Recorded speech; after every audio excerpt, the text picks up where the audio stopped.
Hi കൂട്ടുകാരെ. അപ്പോൾ ഒത്തിരി നാൾക്ക് ശേഷം കേട്ടോ ഞാനൊരു ഓൺ വോയിസ് വീഡിയോ ആയിട്ട് വരുന്നത്.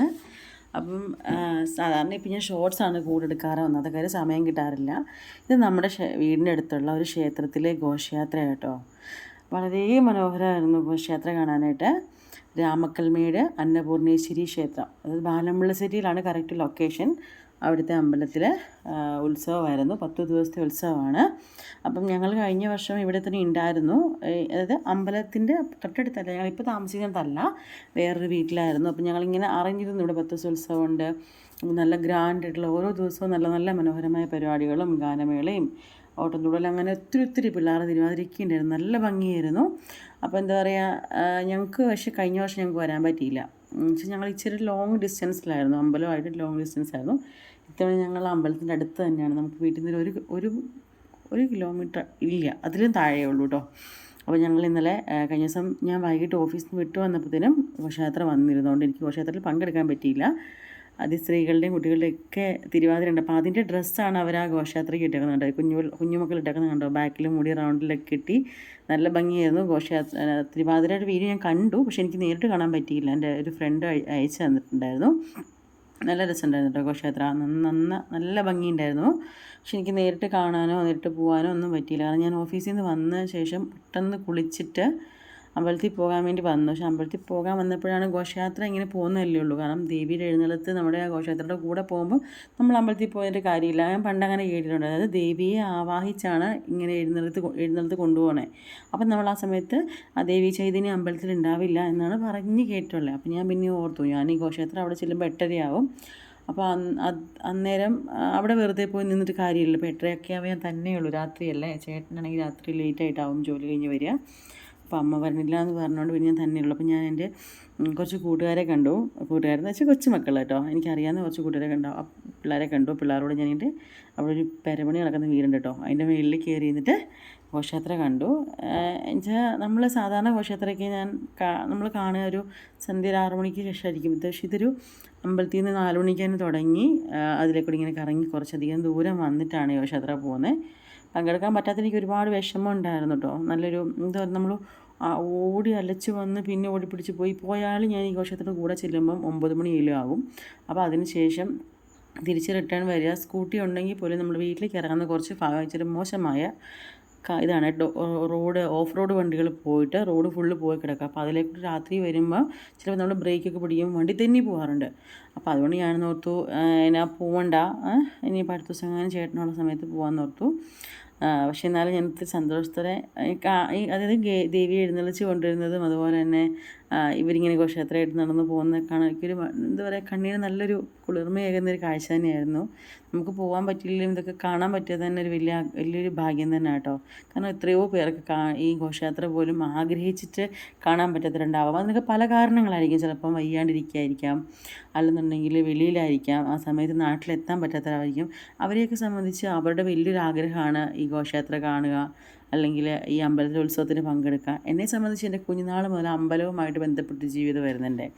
എൻ്റെ അമ്മ, വലിയമ്മ, അതായത് അമ്മയുടെ അമ്മ അമ്പലത്തിലിങ്ങനെ ഇത് ചെയ്യില്ല, മാല കെട്ടാനും അങ്ങനത്തെ വർക്കുകളൊക്കെ ചെയ്തുകൊണ്ടിരുന്നു കുഞ്ഞിലേ മുതൽ. അപ്പം എൻ്റെ അമ്മ പണിക്ക് പോകാൻ വേണ്ടി വലിയമ്മയുടെ കൂടെ ആണ് ഫുൾ ടൈം. വലിയമ്മ എടുക്കുമ്പോൾ ഞാൻ ഫ്രീ എന്ന് പറയുന്ന പോലെ ഒരു കോംബോ ആയിരുന്നു ഞങ്ങൾ തമ്മിൽ. അപ്പോൾ അമ്മൂമ്മ രാവിലെ വെളുപ്പിനെ പോകും, 5 മണിയൊക്കെ ആകുമ്പോഴത്തേനും അമ്പലത്തിൽ പോകും. അവിടെ എല്ലാം അടിച്ച് തൂത്തുവാരി നട തുറക്കുന്നതിന് മുന്നേ എല്ലാം ശരിയാക്കി വെച്ചിട്ട് മാല കെട്ടണം, അങ്ങനെ കുറേ അധികം വർക്കുകളുണ്ടായിരുന്നു. അപ്പം എനിക്കത് നല്ല ഓർമ്മയില്ല, ഇവരൊക്കെ പറഞ്ഞുള്ള കേട്ടുകഴിഞ്ഞു കേട്ടോ. അപ്പം ഞാൻ അമ്പലത്തിലായിരുന്നു കൂടുതൽ സമയവും. അതുപോലെ തന്നെ അവിടുത്തെ പായസവും നിവേദ്യങ്ങളുടെയൊക്കെ മെയിൻ ആശക്തി ഞാനായിരിക്കും കേട്ടോ. ഇങ്ങനെ ഓരോ നിവേദ്യം എടുത്ത് വെക്കുമ്പോഴും ഞാൻ പോയി എടുത്ത് കഴിക്കുമെന്നൊക്കെ ഇങ്ങനെ പറഞ്ഞു കേട്ടിട്ടുണ്ട്. അത്ര എനിക്ക് അമ്പലമായിട്ട് കുഞ്ഞുനാൾ മുതൽ ഇങ്ങനെ ഫുൾ ടൈം അമ്പലത്തിൽ സ്കൂളിൽ പോകും. പിന്നെ സ്കൂളിൽ പോകുന്നതിന് മുന്നേ തന്നെ സ്കൂളിൽ അംഗൻവാടി പോയി കഴിഞ്ഞാൽ എന്നാലും വൈകിട്ട് ഇങ്ങനെ പ്രതീക്ഷയോടെ കാത്തിരിക്കും. അമ്മ വൈകിട്ട് വരുമ്പോൾ നിവേദ്യ ചോറ് കൊണ്ടുവരും, അങ്ങനത്തെ വലിയമ്മ വരുമ്പോൾ അങ്ങനെയൊക്കെ കൊണ്ടുവരും എന്നൊക്കെ ഉള്ളൊരു പ്രതീക്ഷയോടെയാണല്ലോ. അപ്പോൾ എനിക്കത് ഭയങ്കര ഇഷ്ടം. അതുപോലെ തന്നെ തേക്കാമ്പലത്തിൽ എൻ്റെ അമ്മയ്ക്ക് എൻ്റെ മുന്നേ 2 കുട്ടികളുണ്ടായിരുന്നു. ആ 2 കുട്ടികളും മരിച്ചുപോയി. അപ്പം അതിന് ശേഷം മഹാദേവൻ്റെ അനുഗ്രഹം കൊണ്ടുണ്ടായതാണ് ഞാൻ. അതുകൊണ്ടാണ് എനിക്ക് ശിവരഞ്ജിനി എന്ന് പേരിട്ടേക്കുന്നത്. ഇപ്പോൾ ദേ വരുന്ന കണ്ടോ ഘോഷയാത്രയുടെ കൂടുതൽ ഈ സാധനം ഞാൻ ഒത്തിരി ഇങ്ങനെ, അതായത് ഓരോരോ പ്രോഗ്രാമിൻ്റെ ഷോർട്സ് കാണുമ്പോൾ ഇത് കൂട്ട് സംഭവം കാണാറുണ്ട്. അപ്പോൾ ഞാൻ മനസ്സിലിങ്ങനെ ഓർക്കാറുണ്ട്, എന്ത് ഭംഗിയാണ് കാണാനായിട്ടല്ലേ, നല്ല രസമുണ്ടല്ലോ കാണാനായിട്ട്. അപ്പം നമ്മുടെ ഇവിടെ ഒന്നും അങ്ങനെ കണ്ടിട്ടില്ല ഈ സംഭവം. അതുപോലെ തന്നെ നമ്മുടെ ഈ ഫിലിം സ്റ്റാർസിൻ്റെ ഓരോ അവരുടെ എന്താ പറയുക, രൂപങ്ങൾ എന്നല്ല, മറ്റേ നമ്മുടെ ഓരോ റോള് ചെയ്തേക്കുന്ന ആ ക്യാരക്ടേഴ്സിനെ ഇങ്ങനെ തന്നെ വേഷം കെട്ടിയിട്ട് അതിങ്ങനെ ഭയങ്കര ഹൈറ്റുള്ള രൂപമായിട്ട് നടന്നുകൊണ്ട്. അപ്പോൾ ഞാൻ ഒരുപാടിട്ട് കണ്ടിട്ടുണ്ടെങ്കിലും എൻ്റെ കണ്ണിൽ നേരിട്ട് കാണുന്ന ഇപ്പോഴാണ്. കല്ലറയ്ക്കൽ ബ്രദേഴ്സിൻ്റെ ആയിരുന്നു ചെണ്ടമേളം. എൻ്റെ ഫ്രണ്ടാട്ടോ, കല്ലറയ്ക്കൽ ബ്രദേഴ്സിൻ്റെ ഓണർ എൻ്റെ ഒരു ഫ്രണ്ടാണ് അനു. അപ്പോൾ അവനെ ഞാൻ കണ്ടു. അതുപോലെ ബിജു എന്ന് പറഞ്ഞ ചേട്ടൻ എനിക്കറിയാം. ഞങ്ങളൊരുമിച്ച് അനു പഠിച്ചു വന്നപ്പോൾ അനുവിൻ്റെ ചേട്ടനാണ് ആ ചേട്ടനെ എനിക്കറിയാം. അപ്പം ഞങ്ങൾ നല്ല കൂട്ടുകാരായിരുന്നു. അപ്പം അവരെ രണ്ടുപേരെ കാണാൻ പറ്റി ക്ഷേത്രത്തിൻ്റെ കൂടുതൽ. കാരണം എനിക്ക് ഇവരെ രണ്ടുപേരും അല്ലാണ്ട് വേറെ ആരും ഈ കൂട്ടത്തിലുള്ളവരെ പരിചയമില്ല. അത് ഞാൻ പറഞ്ഞില്ല, എൻ്റെ സ്വന്തം വീടും ഞാനിപ്പോൾ താമസിക്കുന്ന വീടും തമ്മിൽ നല്ല ഡിസ്റ്റൻസ് ഉണ്ട്. അത് ആ ചേട്ടൻ അതിനകത്ത് ഇറങ്ങിപ്പോയത് കണ്ടോ. അപ്പോൾ അവർ അത്രയും വെയിറ്റുള്ള സാധനമാണ് ചുമന്നുകൊണ്ട് നടക്കുന്നത്. ഇത്ര നേരം ഇങ്ങനെ നിൽക്കണമല്ലേ. എല്ലാം എന്താ പറയുക, ഒരു അവരുടെ ജീവിതമാർഗ്ഗമാണ് അതുകൊണ്ടാണ് അവരിതിനൊക്കെ നിൽക്കുന്നത്. എല്ലാവരും ഓരോ ജോലികൾ ചെയ്യുന്നതും ഇതും ഒരു പാർട്ട് ഓഫ് ജോബാണല്ലേ. അപ്പോൾ ഓരോ ജോലി ചെയ്യുന്നതും നമ്മളുടെ നിലനിൽപ്പിനും അല്ലെങ്കിൽ ജീവിതം മെച്ചപ്പെടുത്താനൊക്കെ വേണ്ടിയിട്ടൊക്കെയാണ്. അപ്പം എനിക്ക് ഒത്തിരി എന്താ പറയുക, ഒത്തിരി സന്തോഷം തോന്നി. കാരണം ഞാൻ പറഞ്ഞില്ലേ, അമ്പലവാസിയായ ഒരു കുട്ടിയായ എനിക്ക് ഇത് കാണുമ്പോൾ സന്തോഷം വന്നില്ല എന്നുണ്ടെങ്കിൽ എന്തുകൊണ്ടെന്ന് ചിന്തിച്ചാൽ മതി. അപ്പം കുഞ്ഞിലേ മുതൽ ഇങ്ങനെ അമ്പലമായിട്ട് നല്ല അറ്റാച്ച്മെൻറ്റാണ്. അപ്പം അമ്മയുടെ ആദ്യത്തെ 2 കുട്ടികൾ മരിച്ചു പോയെന്ന് ഞാൻ പറഞ്ഞില്ലേ, അത് ഒരാൾക്ക് തലയ്ക്കകത്ത് നീർക്കെട്ടായിട്ട് അങ്ങനെ മരിച്ചു പോയതാണ്. രണ്ടാമത്തെ ആൾ ഡോക്ടേഴ്സ് എന്തോ മരുന്ന് മാറി കുത്തിവെച്ചു. അന്ന് പിന്നെ നമുക്കിങ്ങനെ കേസിന് പോകാനോ അതിനുള്ളൊരു സാമ്പത്തികമൊന്നും ഇല്ലാത്തതുകൊണ്ട് പോയില്ല. അപ്പോൾ ഇതാണ് നമ്മുടെ അന്നപൂർണേശ്വരിയുടെ എഴുന്നള്ളത്ത് വന്നു.